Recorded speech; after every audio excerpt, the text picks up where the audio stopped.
Assalamualaikum warahmatullahi wabarakatuh. Perkenalkan, saya Salim Latif Putri dengan NPM 2281101134. Di sini saya akan menjelaskan pengolahan dan analisis data. Yang pertama itu ada analisis data kuantitatif, di mana di sini ada penyajian, ada dua bentuk penyajian. Yang pertama, penyajian dalam bentuk tabel, yang kedua, penyajian dalam bentuk grafik atau diagram. Penyajian dalam bentuk tabel ini adalah penyajian data yang disusun berdasarkan baris dan kolom. Tabel data berupa kumpulan angka-angka berdasarkan kategori tertentu. Sebuah tabel minimal memuat judul, judul kolom, dan judul baris. Setiap judul dan baris berisikan angka, serta sumber dari mana data diperoleh. Secara garis besar, bentuk tabel ini terbagi dua. Yang pertama, bentuk tabel biasa atau searah. Yang kedua, tabel silang atau dua arah. Saya akan menjelaskan yang tabel biasa. Jenis tabel ini mengelompokkan data berdasarkan informasi atau satu kriteria tertentu. Contoh jenis tabelnya seperti yang ada dalam PPT saya ini.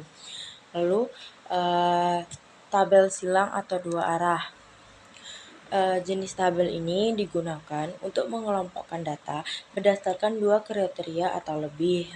Contohnya seperti yang di tabel ini ya. Lalu saya akan menjelaskan yang kedua, itu penyajian data dalam bentuk grafik atau diagram. Tujuan data yang disajikan dalam bentuk grafik atau diagram untuk memudahkan orang membaca suatu data.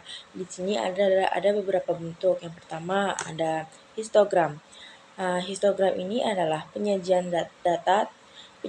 tabel distribusi frekuensi yang diubah dalam bentuk diagram batang. Di sini adalah beberapa langkah-langkahnya. Yang pertama, buat abis sumbu mendatar X menyatakan nilai dan koordinat. Sumbu tegak Y menyatakan frekuensi.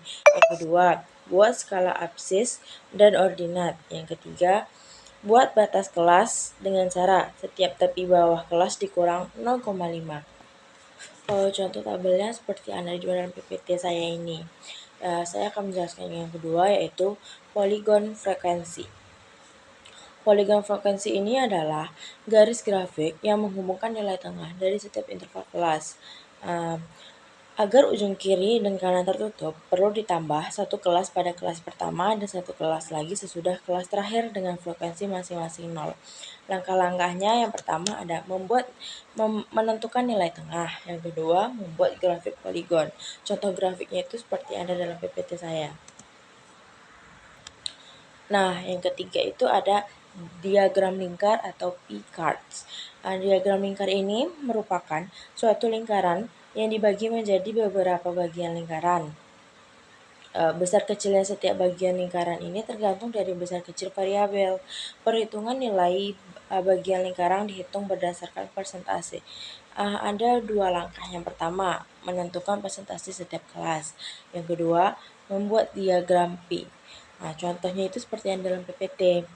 Lalu yang keempat itu ada grafik OGIF. Untuk membuat grafik OGIF, terlebih dahulu mencari nilai frekuensi kumulatif. Sedangkan distribusi frekuensi kumulatif itu sendiri adalah distribusi frekuensi yang nilai frekuensinya diperoleh dengan cara menjumlahkan frekuensi dan bifrekuensi. Distribusi frekuensi kumulatif itu dibagi dua, yaitu yang pertama ada distribusi frekuensi kumulatif kurang dari negatif. Yang kedua, distribusi frekuensi kumulatif lebih dari positif. Ada beberapa langkah-langkahnya. Yang pertama, menentukan nilai frekuensi kumulatif. Yang kedua, menghitung frekuensi kumulatif kurang dari dan lebih dari. Yang ketiga, barulah membuat grafik OGIF. Contoh tabelnya itu seperti yang ada di atas. Nah, selanjutnya saya akan menjelaskan tentang ukuran pemusatan data. Ukuran pemusatan data ini memperlihatkan suatu ukuran kecenderungan skor dalam suatu kelompok data. Di sini ada 3 jenis ukuran kecenderungan pemusatan data yang sering digunakan untuk menggambarkan data kuantitatif, yaitu rata-rata, median, dan modus. Ukuran pemusatan data ini sering digunakan untuk menggambarkan karakteristik kedua kelompok tanpa harus menunjukkan semua data. Saya akan menjelaskan yang pertama, yaitu ada rata-rata hitung MAT. Perhitungan rata-rata hitung adalah dengan cara menjumlahkan semua data yang ada, kemudian dibagi dengan banyaknya data. Nah, yang kedua ada modus. Menghitung modus dilakukan dengan sangat sederhana, yaitu dengan cara mencari nilai yang paling sering muncul di antara sebaran data. Yang ketiga ada median. Median atau MI adalah nilai tengah dari suatu gugusan data yang telah disusun dari data terkecil sampai data terbesar, atau sebaliknya, dari data terbesar sampai data terkecil. Selanjutnya saya akan menjelaskan mengenai ukuran penyebaran data. Ukuran penyebaran data ini merupakan ukuran dari serangkaian atau sekelompok data yang menunjukkan seberapa jauh nilai-nilai dari sekelompok data tersebut menyimpang dari nilai rata-ratanya. Ukuran penyebaran data biasanya dilakukan dengan melihat rentangan skor varian, dan standar deviasi. Saya akan menjelaskan yang rentangan. Rentangan atau daerah jangkauan adalah selisih antara nilai terbesar dan nilai terkecil dari serangkaian data. Lalu yang kedua itu ada varian S2. Nilai varian dari sekelompok data dapat menjelaskan homogenitas dari data tersebut. Semakin kecil varian dari kelompok data, maka semakin homogen. Begitu juga sebaliknya, semakin besar varian, maka data semakin heterogen. Ada beberapa langkah-langkahnya.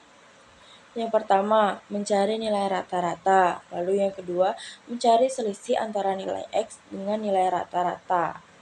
Yang ketiga, menghitung nilai varian. Lalu saya akan menjelaskan simpangan baku atau standar deviasi.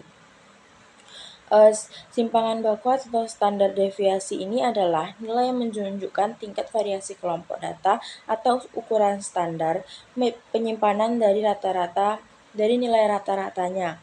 Lambang standar deviasi untuk populasi TU dan untuk sampel S. Nah, lalu materi terakhir itu ada model-model uji statistik sebagai alat analisis data. Di sini ada 3. Yang pertama ada analisis deskriptif. Analisis deskriptif ini adalah bentuk analisis data penelitian untuk menguji generalisasi hasil penelitian berdasarkan satu sampel. Analisis deskriptif ini dilakukan dengan menguji hipotesis deskriptif. Contohnya seperti yang ada dalam PPT saya ini. Lalu yang kedua, analisis komparatif. Analisis komparatif adalah bentuk analisis data penelitian untuk menguji ada tidaknya perbedaan atau perbandingan keberadaan variabel dari dua kelompok data atau lebih. Contohnya seperti yang di atas. Nah, lalu yang terakhir ada analisis asosiatif. Analisis asosiatif ini adalah bentuk analisis data penelitian untuk menguji ada tidaknya hubungan keberadaan variabel dari dua kelompok atau data atau lebih. Contohnya seperti yang di atas. Nah, baiklah, sampai sinilah presentasi saya. Kurang dan lebihnya saya minta maaf. Assalamualaikum warahmatullahi wabarakatuh.